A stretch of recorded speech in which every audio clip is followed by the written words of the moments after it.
بسم اللہ الرحمن الرحیم۔ نمازوں کے بعد کے اذکار اور سونے کے وقت کے اذکار۔ حضرت ابو ہریرہ رضی اللہ عنہ فرماتے ہیں کہ فقراء مہاجرین نے حضور صلی اللہ علیہ وسلم کی خدمت میں حاضر ہو کر عرض کیا کہ مالدار لوگ سارے بلند درجے لے اڑے اور ہمیشہ رہنے والی نعمتیں ان کے حصے میں آ گئیں۔ حضور صلی اللہ علیہ وسلم نے فرمایا کیوں؟ عرض کیا جیسے ہم نماز پڑھتے ہیں ویسے یہ بھی پڑھتے ہیں، جیسے ہم روزہ رکھتے ہیں یہ بھی رکھتے ہیں، لیکن یہ صدقہ خیرات کرتے ہیں ہم نہیں کر سکتے، یہ غلام آزاد کرتے ہیں ہم نہیں کر سکتے۔ حضور صلی اللہ علیہ وسلم نے فرمایا کیا میں تمہیں ایسی چیز نہ بتا دوں کہ تم اس پر عمل کر کے اپنے سے پہلوں کو پکڑ لو اور بعد والوں سے بھی آگے بڑھے رہو، اور کوئی شخص تم سے اس وقت تک افضل نہ ہو جب تک وہ بھی اس چیز کو نہ کر لے۔ صحابہ نے عرض کیا ضرور بتا دیجئے۔ ارشاد فرمایا کہ ہر نماز کے بعد سبحان اللہ، اللہ اکبر، الحمدللہ 33 مرتبہ پڑھ لیا کرو۔ ان حضرات نے شروع کر دیا، مگر اس زمانے کے مالدار بھی اسی نمونے کے تھے، انہوں نے بھی معلوم ہونے پر شروع کر دیا۔ تو فقراء مہاجرین دوبارہ حاضر ہوئے کہ یا رسول اللہ، ہمارے مالدار بھائیوں نے بھی سن لیا اور وہ بھی یہی کرنے لگے۔ حضور صلی اللہ علیہ وسلم نے فرمایا یہ اللہ کا فضل ہے، جسے چاہے عطا فرمائے۔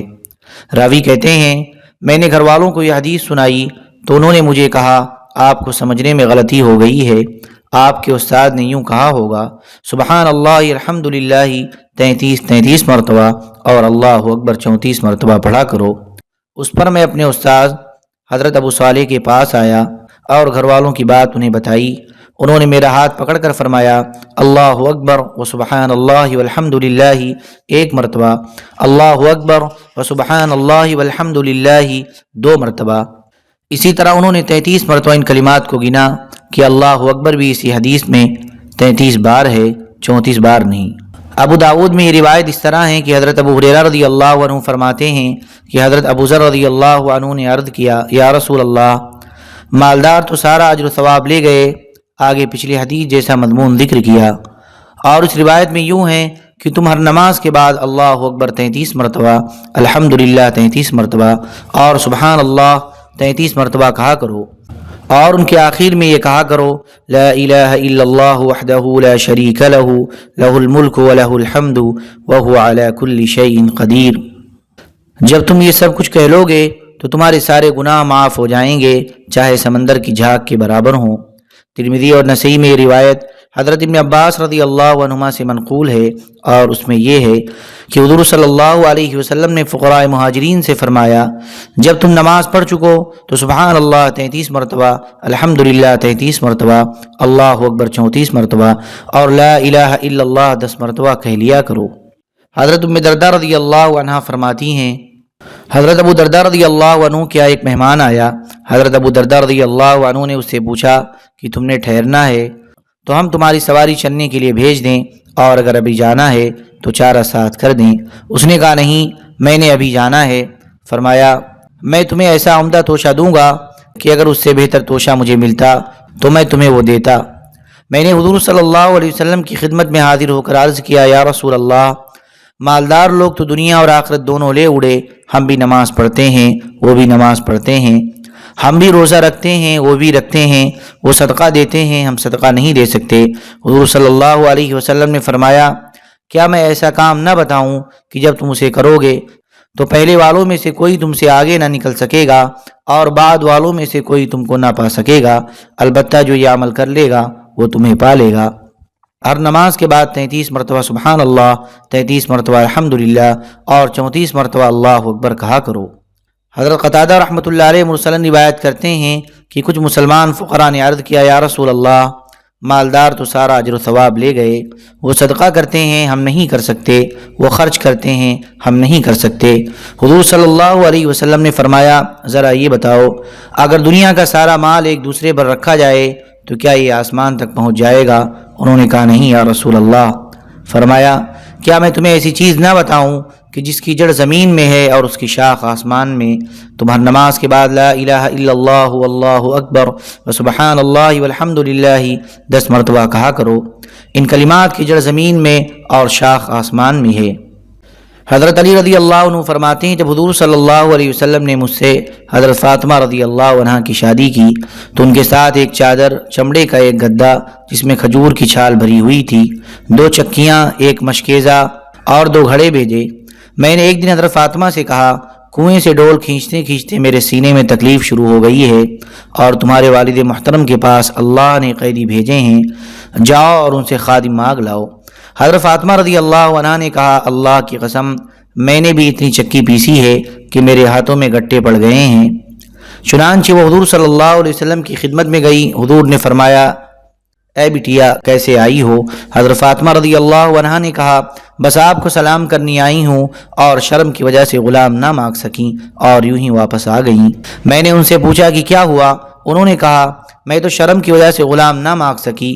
پھر ہم دونوں اکٹھے حضور صلی اللہ علیہ وسلم کی خدمت میں گئے اور میں نے عرض کیا، یا رسول اللہ، کنویں سے پانی کھینچتے کھینچتے میرے سینے میں تکلیف ہو گئی ہے۔ حضرت فاطمہ رضی اللہ عنہ نے کہا، چکی پیستے پیستے میرے ہاتھوں میں گٹے پڑ گئے ہیں، اب اللہ نے آپ کے پاس قیدی بھیجے ہیں اور کچھ وسعت عطا فرمائی ہے، اس لیے ہمیں بھی ایک خادم دے دیں۔ حضور صلی اللہ علیہ وسلم نے فرمایا، اللہ کی قسم صفہ والے سخت فقر و فاقہ میں ہیں اور بھوک کے مارے ان کا برا حال ہے، ان پر خرچ کرنے کے لیے میرے پاس اور کچھ ہے نہیں، اس لیے یہ غلام بیچ کر میں ساری رقم ان پر خرچ کروں گا، اس لیے میں تمہیں کوئی خادم نہیں دے سکتا۔ ہم دونوں واپس آ گئے۔ ہمارا ایک چھوٹا سا کمبل تھا، جب اس سے سر ڈھانکتے تو پاؤں کھل جاتے اور جب پاؤں ڈھانکتے تو سر کھل جاتا۔ رات کو ہم دونوں اس میں لیٹے ہوئے تھے کہ اچانک حضور صلی اللہ علیہ وسلم ہمارے پاس تشریف لائے۔ ہم دونوں اٹھنے لگے تو فرمایا، اپنی جگہ لیٹے رہو۔ پھر فرمایا، تم نے مجھ سے جو خادم مانگا ہے کیا میں تمہیں اس سے بہتر چیز نہ بتا دوں؟ ہم نے کہا، ضرور بتا دیں۔ فرمایا، یہ چند کلمات مجھے حضرت جبرائیل علیہ السلام نے سکھائے ہیں، تم دونوں ہر نماز کے بعد 10 مرتبہ سبحان اللہ، 10 مرتبہ الحمدللہ، 10 مرتبہ اللہ اکبر کہا کرو، اور جب بستر پر لیٹا کرو تو 33 مرتبہ سبحان اللہ، 33 مرتبہ الحمدللہ اور 34 مرتبہ اللہ اکبر کہا کرو۔ پھر حضرت علی رضی اللہ عنہ نے فرمایا، اللہ کی قسم جب سے میں نے یہ تسبیحات حضور صلی اللہ علیہ وسلم سے سنی ہیں کبھی نہیں چھوڑی۔ راوی کہتے ہیں کہ ابن کوا نے حضرت علی رضی اللہ عنہ سے پوچھا، کیا جنگ صفین کی رات کو بھی نہیں چھوڑی؟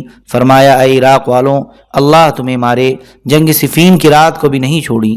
ابن ابی شیبہ میں حضرت علی رضی اللہ عنہ کی یہی حدیث اس طرح سے ہے کہ حضور صلی اللہ علیہ وسلم نے فرمایا، کیا میں تم دونوں کو ایسی چیز نہ بتاؤں جو تمہارے لیے خادم سے بھی بہتر ہے؟ تم دونوں ہر نماز کے بعد 33 مرتبہ سبحان اللہ، 33 مرتبہ الحمدللہ اور 34 مرتبہ اللہ اکبر کہا کرو، اس طرح یہ 100 ہو جائیں گی، اور جب رات کو بستر پر لیٹا کرو تو بھی یہی کلمات کہا کرو۔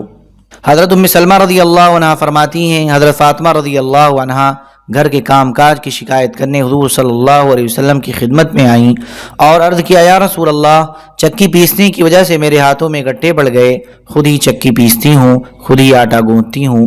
حضور نے ان سے فرمایا، اگر اللہ تمہیں کوئی چیز دینا چاہتے ہیں تو وہ تمہارے پاس خود ہی آ جائے گی، لیکن میں تمہیں اس سے بہتر چیز بتاؤں گا، جب تم بستر پر لیٹا کرو تو 33 مرتبہ سبحان اللہ، 33 مرتبہ الحمدللہ اور 34 مرتبہ اللہ اکبر کہا کرو، اس طرح یہ کلمات 100 ہو جائیں گے اور یہ تمہارے لیے خادم سے بہتر ہیں۔ صبح کی نماز کے بعد اور مغرب کی نماز کے بعد 10 مرتبہ یہ کلمات کہا کرو، لا الہ الا اللہ وحدہ لا شریک لہ، لہ الملک ولہ الحمد یحیی ویمیت بیدہ الخیر وہو علی کل شیء قدیر۔ ان میں سے ہر کلمے کے بدلے میں 10 نیکیاں لکھی جائیں گی اور 10 گناہ گرائے جائیں گے، اور ان میں سے ہر کلمے کا ثواب اتنا ہوگا جتنا اولاد اسماعیل علیہ السلام میں سے غلام آزاد کرنے کا، اور اس دن کا شرک کے علاوہ کا ہر گناہ معاف کر دیا جائے گا۔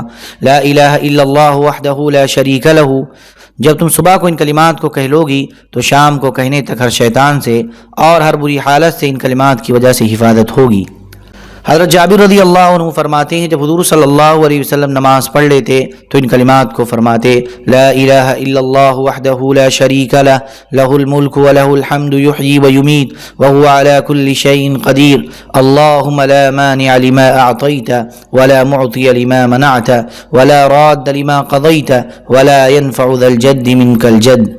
اللہ کے سوا کوئی معبود نہیں، وہ اکیلا ہے، اس کا کوئی شریک نہیں، سارا ملک اسی کا ہے اور ساری تعریفیں اسی کے لیے ہیں۔ وہی زندہ کرتا ہے اور مارتا ہے اور وہی ہر چیز پر قادر ہے۔ اے اللہ، جو نعمت تو دے اسے کوئی روکنے والا نہیں، اور جو تو روک لے اسے کوئی دینے والا نہیں، اور جو تو فیصلہ کر دے اسے کوئی ٹالنے والا نہیں، اور تیرے سامنے کسی مالدار کو اس کی دولت کام نہیں دیتی۔ صبح اور شام کے اذکار۔ بنو ہاشم کے آزاد کردہ غلام عبد الحمید کی والدہ حضور اقدس صلی اللہ علیہ وسلم کی ایک صاحبزادی کی خدمت کیا کرتی تھیں۔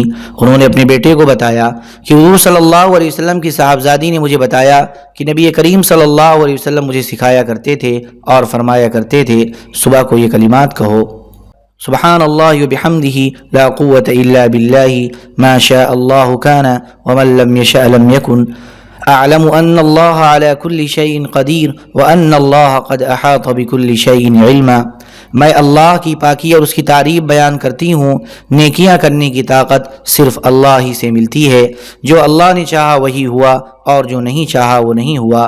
میں جانتی ہوں کہ اللہ ہر چیز پر قادر ہے اور اللہ کے علم نے ہر چیز کو گھیرا ہوا ہے۔ جو ان کلمات کو صبح کہے گا وہ شام تک محفوظ رہے گا، اور جو شام کو کہے گا وہ صبح تک محفوظ رہے گا۔ حضرت ابو الدرداء رضی اللہ عنہ نے فرمایا، جو آدمی صبح و شام یہ کلمات 7 مرتبہ کہے گا: حسبی اللہ لا الہ الا ہو علیہ توکلت وہو رب العرش العظیم، اللہ مجھے کافی ہے، اس کے سوا کوئی معبود نہیں، اسی پر میں نے توکل کیا، وہ عرش عظیم کا رب ہے۔ اللہ تعالیٰ ہر فکر و پریشانی سے اس کی کفایت فرمائیں گے، چاہے سچے دل سے کہے یا جھوٹے سے۔ بازاروں میں اور غفلت کی جگہوں میں اللہ کا ذکر کرنا۔ حضرت عثمان رضی اللہ عنہ فرماتے ہیں، حضور صلی اللہ علیہ وسلم نے فرمایا، اللہ تعالیٰ کا سب سے زیادہ پسندیدہ عمل صبحۃ الحدیث ہے، اور اللہ کو سب سے زیادہ ناپسندیدہ عمل تحریف ہے۔ ہم نے عرض کیا، یا رسول اللہ، صبحۃ الحدیث کیا ہے؟ فرمائے، صبحۃ الحدیث یہ ہے کہ لوگ باتیں کر رہے ہوں اور ایک آدمی تسبیح و تحلیل اور اللہ کا ذکر کر رہا ہو۔ پھر ہم نے پوچھا، یا رسول اللہ، تحریف کیا ہے؟ آپ نے فرمایا، تحریف یہ ہے کہ لوگ خیریت سے ہوں، اچھے حال پر ہوں، اور کوئی پڑوسی یا ساتھی پوچھے تو یوں کہہ دیں کہ ہم برے حال میں ہیں۔ حضرت ابو ادریس خولانی رحمۃ اللہ علیہ کہتے ہیں، حضرت معاذ رضی اللہ عنہ نے فرمایا، تم لوگوں کے ساتھ بیٹھتے ہو تو وہ لوگ لامحالہ باتیں شروع کر دیں گے۔ جب تم دیکھو کہ وہ اللہ سے غافل ہو گئے ہیں تو تم اس وقت اپنے رب کی طرف پورے ذوق و شوق سے متوجہ ہو جانا۔ ولید راوی کہتے ہیں، حضرت عبد الرحمن بن یزید بن جابر رحمہ اللہ سے اس حدیث کا ذکر کیا گیا تو انہوں نے کہا، یہ بات ٹھیک ہے، اور مجھے حضرت ابو طلحہ حکیم بن دینار رحمہ اللہ نے بتایا کہ صحابہ کرام کہا کرتے تھے کہ مقبول دعا کی نشانی یہ ہے کہ جب تم لوگوں کو غافل دیکھو تو اس وقت تم اپنے رب کی طرف متوجہ ہو جاؤ۔ حضرت ابو قلابہ رضی اللہ عنہ فرماتے ہیں، بازار میں 2 آدمیوں کی آپس میں ملاقات ہوئی۔ ایک نے دوسرے سے کہا، لوگ اس وقت اللہ سے غافل ہیں، آؤ ہم اللہ سے استغفار کریں۔ چنانچہ دونوں نے ایسا کیا، پھر دونوں میں سے ایک کا انتقال ہو گیا۔ دوسرے نے اسے خواب میں دیکھا تو اس نے کہا، تمہیں معلوم ہے کہ جب شام کو بازار میں ہماری ملاقات ہوئی تھی تو اللہ نے اس وقت ہماری مغفرت کر دی تھی۔ اللہم صلی علی سیدنا وحبیبنا ومحبوبنا ومولانا محمد وبارک وسلم۔ سبحان ربک رب العزة عما یصفون وسلام علی المرسلین والحمد للہ رب العالمین۔